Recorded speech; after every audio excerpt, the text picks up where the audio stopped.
네, 단계적 일상 회복에 들어가면 많은 확진자가 집에서 치료를 받게 됩니다. 재택 환자가 급증할 수 있다는 얘기인데 응급 상황 대처에 빈틈이 생길 수 있다는 우려도 적지 않습니다. 정부가 대응 체계 점검에 들어갔습니다. 정현우 기자입니다. 서울 강남구 보건소에 신설된 20명 규모의 코로나19 재택치료 전담팀은 전화를 돌리면서 하루를 시작합니다. 집에 머무는 코로나19 환자들에게 매일 건강 상태는 어떤지, 이상 증상이 있는지 묻고 확인하는 겁니다. 기침이나 가래 같은 증상은요? 그런 건 중간에 나타나건 아예 없으시고. 확진자가 자택에 격리되면 마스크와 체온계 등을 전달하고 해열제 등 필요한 물건이 떨어질 때마다 환자를 찾아갑니다. 집에서 이탈하는지도 수시로 점검합니다. 예, 강남 보건소입니다. 지금 저희들이 자가 치료 진단 키트를 가져왔습니다. 지금 댁에 전달해 주려고 지금 왔거든요.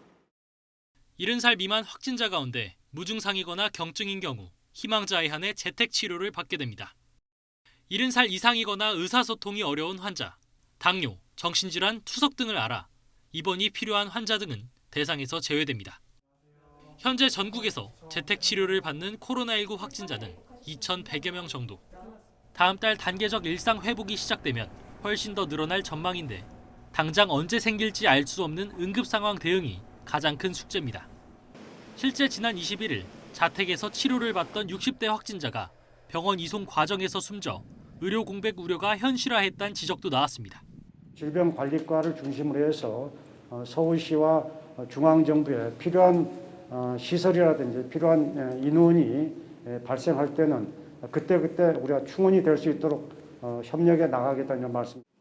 재택 치료자를 선별하는 등 초기 대응을 담당할 일선 보건소의 부담이 훨씬 커지겠지만 전문성이 아직 부족하다는 우려도 나옵니다.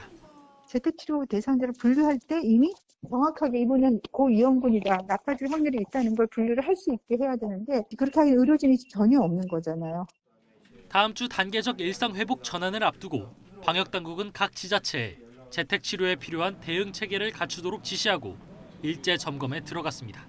YTN 정현우입니다.